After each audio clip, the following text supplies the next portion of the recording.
looking at our own games, because again, we want to build the best possible Battlefield, and if you start looking too much at everyone else, you kind of start building what they're building, and we don't want that. We want to create a great Battlefield experience, and based on our own values, based on our own kind of vision, rather than looking at different market groups and doing interviews and asking people what they want.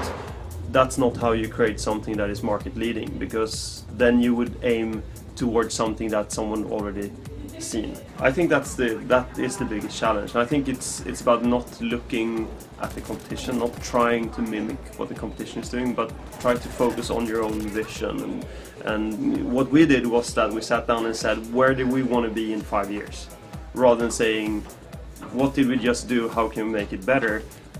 We actually try to have a real vision on where we want to be, and then looking at what you've hopefully seen so far is something that looks more realistic than anything you've seen in the market. Both when it comes to lighting and animation and destruction and audio, and having all these things come together as something that feels brand new.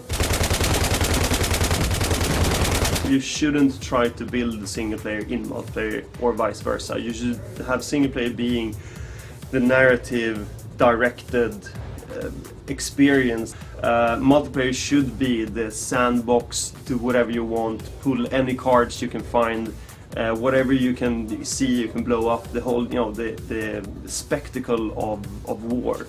And I think the putting resource on that it's a very tender balance, because you look at the quality of the both and you try to match them so you have a coherent experience. The good thing with Battlefield is that the toolbox for building a Battlefield game with the vehicles and the weapons and the balancing actually applies to both things, single player and multiplayer. So you have the same toolbox being used in the two game modes. That's a very sweet thing for us.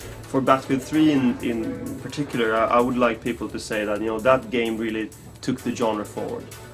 It's not just a small step or an iteration, it's a big stride into the next generation. It's the first game of the next generation. That I would like people to feel that we did something for the industry rather than just for the first-person shooters.